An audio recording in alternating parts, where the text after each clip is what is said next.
Tu sais, à Wall Street, il y a des gars qui gagnent tellement d'argent que ça paraît presque irréel. Et souvent, plus tu gagnes vite et gros, plus tu attires l'attention du gouvernement, du FBI, de la SEC, bref, des flics de la finance quoi.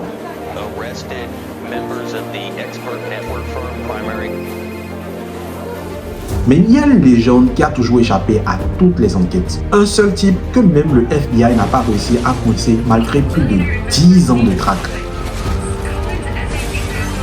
Bah, ce gars, c'est Stephen Cohen et aujourd'hui, je vais te raconter son histoire. C'est l'histoire d'un trader génial, richissime, mais entouré de rumeurs de délit d'initié. Un milliardaire que la justice américaine a tout fait pour arrêter sans jamais y parvenir.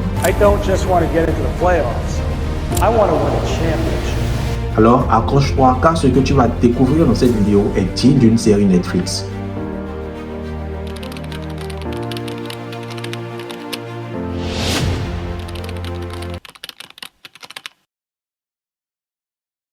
Alors imagine, nous sommes à la fin des années 60, début années 70. Un gamin sort de Wharton, une des écoles de business les plus respectées des États-Unis, et débarque sur Wall Street, le royaume du trading et de la finance. Bah, notre gars Steve Cohen, c'est ce type. Pas de roulement de tambour, pas d'histoire hollywoodienne, juste un gars qui aime trader et qui d'ailleurs est doué pour ça. Il commence chez Gruntal, une boîte de la place où la devise pourrait être littéralement affichée sur le frigo. Là-bas, tu manges ce que tu tues. Concrètement, ça veut dire que si tu rapportes des profits, tu en gardes la majeure partie. Si tu perds, tu te débrouilles. C'est dur, c'est formateur, c'est implacable, mais c'est pile ce qu'il fallait pour notre cher Cohen. On raconte même que dans les couloirs de Gruntal, on ne parlait pas en termes de carrière, mais en termes de combat. Les traders se testaient, ils se provoquaient, c'était presque tribal. C'est dans cette atmosphère-là que Cohen forgera son instinct. Il apprend à sentir le marché, à prendre des décisions et à agir rapidement. En 1992, il quitte Gruntal avec quelques millions en poche et l'envie de jouer plus gros.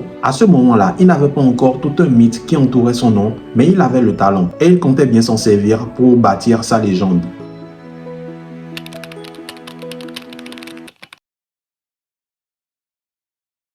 Tu vois l'image d'un type qui prend 25 millions et qui décide qu'il peut faire mieux que tout le monde? C'est exactement ce que fait Steve Cohen. Avec 25 millions de dollars, il fonde son fonds d'investissement qu'il va nommer SAC Capital. Mais notre gars, c'est loin d'être une tête en l'air car il sait très bien ce qu'il fait. Imagine-toi un resto ultra select où il y a la queue dehors avec des tonnes de gens qui attendent leur tour. Maintenant, imagine qu'en rentrant, tu peux être payé pour être servi en premier. Mais le plat, ce n'est pas du homard, c'est une info qui va te permettre de gagner des millions. Chez SAC Capital, c'était un peu ça. Cohen ne payait pas pour des tables dans le fond. Il payait pour être le premier à savoir tout ce qui se passait autour de la bourse. Tout ça marchait suivant un système bien rodé qui se déroulait en 3 étapes. La première, c'était l'accès rapide. Cohen voulait être au premier rang de toutes les informations. La deuxième, c'était la vitesse. Cohen se débrouillait pour avoir les infos plus vite que tout le monde. Pour ça, sa stratégie était de développer des relations privilégiées avec les courtiers, les analystes, les consultants de Wall Street. La troisième étape consistait à transformer l'information en décisions ultra rapides pour acheter ou vendre les marchés afin d'en tirer de très gros profits. À Wall Street, les courtiers adoraient les clients qui tradaient beaucoup le marché. En fait, plus tu trades, plus ton courtier gagne en commission. Du coup, il te file le service premium. Concrètement, tu deviens le client préféré et tu es mis au courant de tout ce qui se passe avant tout le reste du marché. Dans la street, cette pratique s'appelait le first call et ça vaut de l'or. Cohen s'arrangeait toujours pour obtenir les first calls et pour ça, il ne lésinait pas sur les moyens. Il payait tellement de commissions qu'il en était devenu le plus gros payeur de commissions de Wall Street. Mais tout ça n'était pas un problème pour lui parce que son système marchait. Ça marchait au point où tout le monde voulait faire partie de son cercle. Tout le monde voulait avoir son argent entre les mains de Steve Cohen parce que ce gars était littéralement une mine d'or. En fait, le modèle classique des fonds d'investissement était du 2-20. Concrètement, ça veut dire que lorsque tu places ton argent dans un fonds d'investissement, tu es taxé sur 2% de l'argent que tu as placé et 20% de tous les profits que ton argent aura à générer. Par contre, chez Cohen, c'était pas ça. Tu vois la différence entre une vieille Toyota pourrie et une Ferrari toute neuve? Bah, c'était exactement ça entre le fonds d'investissement de Cohen et tous les autres fonds d'investissement de Wall Street. SAC Capital facturait du 3,50. Concrètement, ça veut dire qu'ils te facturaient 3% sur ton argent que tu déposais chez eux et 50% de tous les profits que ton argent permettait de générer. Mais tu sais quoi? C'était pas ça le pire. Le pire, c'était que tout le monde voulait en faire partie. Mais c'était normal parce que les performances de Cohen étaient hors normes. Du jamais vu dans tout Wall Street. Mais comme toute personne qui gagne beaucoup d'argent beaucoup trop rapidement, Cohen a commencé par attirer l'attention. Et il n'attirait pas que des admirateurs. Mais la vraie question, c'était est-ce que ce qu'il faisait était légal?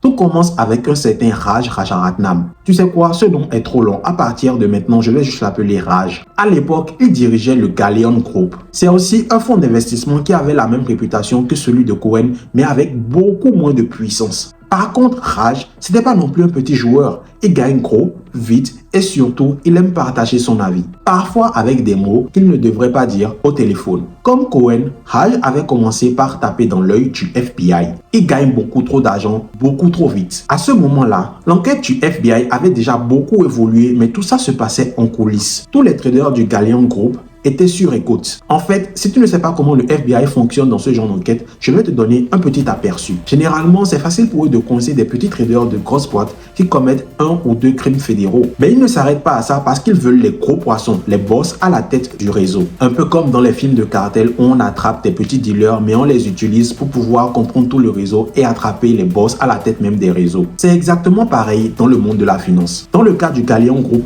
les informations privilégiées circulaient comme si c'était du pain. Le FBI passe donc son temps à collecter, mais ne passe pas à l'attaque. Ils n'ont pas encore eu un assez gros poisson, donc ils restent patients. Mais ça ne va pas tarder parce qu'ils vont bientôt tomber sur ce qu'on pourrait appeler le Saint Graal. Une conversation entre un trader du Galleon Group et une source extérieure qui a été interceptée. Ça parlait d'une opération impliquant Goldman Sachs et Warren Buffett. Mais le plus intéressant, c'était que le trader du Galleon Group qui était impliqué était en fait le boss lui-même, notre cher Raj. Avec cet appel, le FBI avait en grande partie ce qu'il lui fallait. Mais il lui manquait toujours un petit truc. Raj devait passer à l'action. Parce que oui, il ne suffit pas d'attraper un trader avec des informations privilégiées pour l'arrêter pour délit d'initié. Il faudrait que ce trader passe à l'action et réalise une opération sur la base de cette information pour être arrêté. Ce que Raj n'a pas tardé à faire parce qu'il ne savait pas qu'il était sur écoute. Il réalise donc un achat massif des actions de Goldman Sachs et rafle des millions. Là, bam, coup de filet, le FBI passe à l'attaque. Ils mettent la lumière sur le réseau de Raj et le Galleon Group. Raj tombe en amenant avec lui plusieurs connexions qui mènent lentement à d'autres traders et à d'autres fonds d'investissement. C'est ces connexions qui mettent la lumière sur SAC Capital dont les trop gros profits rapides n'étaient déjà pas très nets. C'est comme ça que tout a commencé à sentir le roussi pour Cohen et sa bande. Il y avait des rumeurs, des conversations, mais surtout un FBI qui ne comptait rien laisser au hasard. Maintenant, je vais te parler des experts network. Supposons que tu es trader et que tu veux comprendre une boîte pour voir si son action en vaut le coup ou pas. Ce que tu fais, c'est que tu payes un mec qui a bossé là-bas. Un ingénieur, un ancien cadre, un chercheur, bref, quelqu'un qui connaît le terrain et qui est un expert dans son domaine. Il te raconte son domaine, ses impressions, les tendances du marché et là-dessus, pas de problème, c'est totalement légal. Sur le papier, ça a l'air clean, sans aucun problème. Mais dans la vraie vie, ça peut vite déraper. Imagine-toi à la place de l'un de ces experts. Tu es payé 5000 balles de l'heure pour discuter avec l'un de ces traders. Tu commences à expliquer les trucs généraux et puis là, tu t'emballes. Ouais, la production a pris un peu de retard, mais ça va reprendre. Pour toi, c'est juste une petite anecdote. Mais pour le gars en face, c'est un signal énorme. Il se dit direct, ok, ça veut dire que les chiffres seront mauvais, donc je vais vendre l'action. Résultat, des millions de dollars qui changent de main juste sur une phrase balancée sans réfléchir. Et dans l'industrie, plus tu payes, plus les experts se sentent obligés de donner du lourd. Certains traders allaient jusqu'à payer 1 million de dollars l'année pour avoir accès à ces experts. Tu vois un peu le délire? Quand tu balances autant d'argent, tu ne t'attends pas à ce qu'on te serve des banalités. Alors les experts sous pression finissaient par relâcher des infos qu'ils n'auraient jamais dû relâcher. C'est là qu'entre en scène une certaine Winnie Chiao. C'était une consultante hyper connectée surtout dans le monde de la tech. Elle était donc le genre d'expert auquel un trader de Wall Street voudrait parler s'il voulait des informations fiables et utilisables sur le marché. Winnie et un autre expert du nom de James Fleischman travaillaient avec un trader de chez SAC Capital. Ce fameux trader, c'était Noah Freeman. Ce gars aurait fait entre 5 et 10 millions de dollars rien qu'avec les tuyaux que lui filaient les experts avec lesquels il travaillait. Le FBI, dans son enquête, est tombé sur ce mec. Mais au lieu de le coincer, ils ont compris que ce serait beaucoup plus intéressant de l'utiliser pour démanteler tout le réseau de chez SAC Capital. C'est à ce moment-là que Cohen commence par rentrer petit à petit dans le viseur du FBI.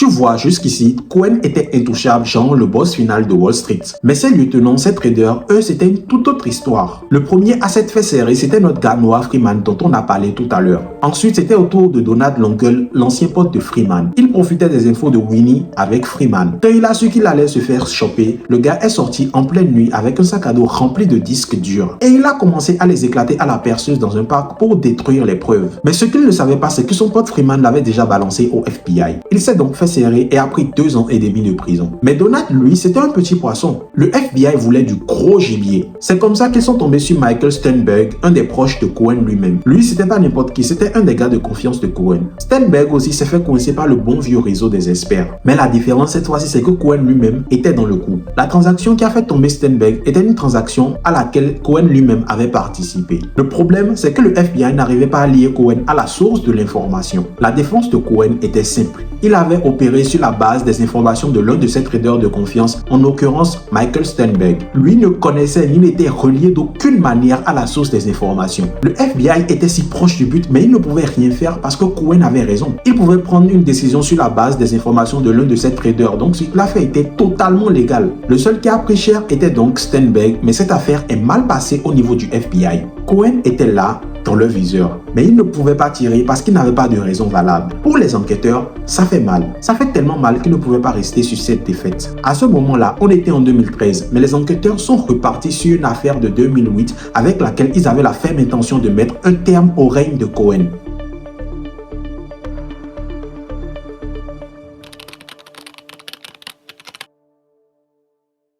En fait, Mark Thomas était un des lieutenants de Cohen comme Steinberg. En 2008, en pleine crise économique, il bossait sur 2 boîtes, Elan et Wyatt, qui développent un médicament contre l'Alzheimer à ce moment-là. Mais ce qui fait la particularité de Mark Thomas, c'est qu'il travaillait avec l'un des chercheurs en chef de ce projet, le Dr Gilman. Ce gars était censé être un expert qui parle à un trader de Wall Street sans rentrer dans les détails. Mais Mark Thomas, lui, c'était pas un enfant de cœur. Il a repéré chez le Dr Gilman des faiblesses émotionnelles dont il n'a pas hésité à se servir. Gilman a commencé à le voir comme un fils et là, les infos ont commencé à filer. C'est comme ça que Mark Thomas aura le scoop du siècle. Sur papier, les prévisions du traitement en développement semblaient prometteuses, mais les essais cliniques ont donné des résultats catastrophiques. Pour un trader de Wall Street, Mark Thomas savait qu'à l'annonce de ces résultats, les actions d'Elan et Wyatt allaient forcément plonger. Tout d'un coup, la SAC Capital se positionne à la vente avec une position massive contre les actions d'Elan et Wyatt. Un timing qui paraît suspect parce que c'était toujours cette même SAC qui venait de sortir de très grosses positions acheteuses sur les mêmes actions Elan et Wyatt. À la fin de toutes les opérations, la vente a rapporté 275 millions de dollars à la SAC et Mark Thomas, lui, a empoché un bénéfice record de 9 millions de dollars. Toute cette histoire sentait mauvais du début à la fin, donc le FBI a commencé à y fourrer son nez. Ils ont commencé à remonter toutes les conversations, les mails, tous les rendez-vous de Mark Thomas. Ce qui a d'ailleurs payé parce que petit à petit, ils ont commencé par rassembler toutes les pièces du puzzle. Quand le FBI l'a coincé, ils ont essayé de faire craquer Mark Thomas pour coincer Cohen. Mais le mec, c'était une vraie tombe. Il ne lâchait pas un mot. Franchement, c'était assez couilleux de sa part car ça lui a coûté 9 ans de prison. Pendant ce temps, Cohen, lui, restait intouchable. Même si Mark Thomas était coupable de délit d'initié, Cohen, lui, il avait opéré sur la base des informations que lui a donné un de ses traders de confiance. Par contre, tout ce spectacle a attiré l'attention de tout Wall Street. On avait d'un côté les admirateurs et d'un autre côté la SEC. En fait, la SEC, c'est un peu comme la police des marchés financiers aux États-Unis. En gros, si une société ou un trader triche, manipule les prix ou cache des infos aux actionnaires, la SEC pouvait intervenir pour le sanctionner. Donc, même si Cohen s'en était sorti avec la police de l'extérieur, la police de l'intérieur l'attendait au tournant. Si on prend les cas Freeman, Steinberg et Mark Thomas réunis, Cohen ne se gérait pas du tout en tant que chef. Son rôle en tant que gérant de fonds d'investissement était avant tout de s'assurer que tout se passe dans les règles. Mais avec tous ces traders qui tombaient un à un pour délit d'initié, c'était clair que Cohen n'était pas du tout un bon dirigeant. En fait, c'était surtout une excuse pour lui porter quand même un coup vu que toutes les tentatives précédentes du FBI avaient fini dans le vide. Notre cher Steve Cohen va donc tomber pour défaut de supervision. Mais il n'allait pas en prison.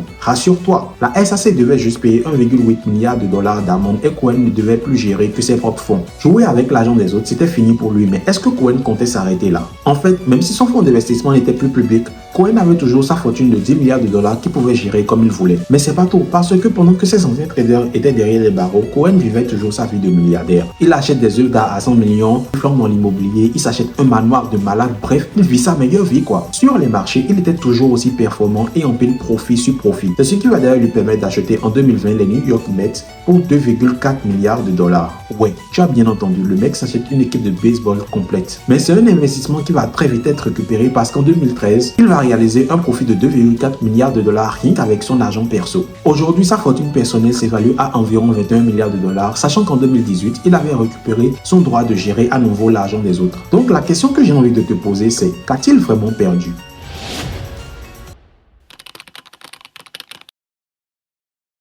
Cette histoire de Cohen, ce n'est pas juste un délire financier, mais une vraie leçon. Parce que si tu retires les arrestations, le drame, les millions et les scandales, il y a des trucs à apprendre même si tu n'as pas 10 milliards à gérer. La première chose, c'est de toujours rester au-dessus du chaos. Tu vois comment pendant que ces traders se faisaient coffrer un à un, Cohen vivait toujours sa petite vie tranquille? C'est pas un truc qui vient naturellement. C'est de la préparation mentale et une attitude redoutable en stratégie. Il savait que les tempêtes allaient arriver et il avait déjà construit son système pour que rien ne puisse vraiment l'atteindre. Dans le trading, c'est la même chose. Tu ne peux pas te laisser emporter par chaque mouvement du marché, chaque perte ou chaque rumeur. Il faut toujours rester froid et analyser pour pouvoir mieux anticiper. La deuxième leçon, c'est qu'il faut choisir ses alliés avec soin. Cohen, lui, il avait Mark Thomas et Steinberg. Ces lieutenants étaient super performants, mais il savait qu'ils pouvaient être exposés. Le truc, c'est qu'il ne dépendait pas d'eux pour tout. Il avait toujours un filet de sécurité. Dans la vie et dans le trading, tu as besoin de gens compétents autour de toi, mais pas forcément de dépendre d'eux pour pouvoir réussir tes projets. Le troisième point, c'est qu'il faut toujours savoir quand prendre du recul. Après le scandale et l'amende, Cohen ferme la SAC aux investisseurs externes et se concentre sur son family office. Pour nous, on peut se dire que c'est pas grand chose parce qu'il avait encore 10 milliards à trader. Mais si on se met à sa place, on peut se rendre compte que c'est un coup assez dur. Il n'a pourtant pas paniqué ni perdu la tête. Au lieu de ça, il est resté concentré sur sa voie et sa stratégie. Dans le trading, tu vas traverser des périodes de chaos, des périodes de pertes. Mais tu dois garder la tête froide pour prendre les bonnes décisions et continuer à suivre ta stratégie quoi qu'il arrive. Cette histoire de Steve Cohen est assez extrême, mais elle enseigne des principes derrière que tu peux appliquer même si ton capital est de 1000 balles et non pas de 10 milliards. Donc, retiens bien ça. Reste calme, choisis tes alliés, protège-toi et pense sur le long terme.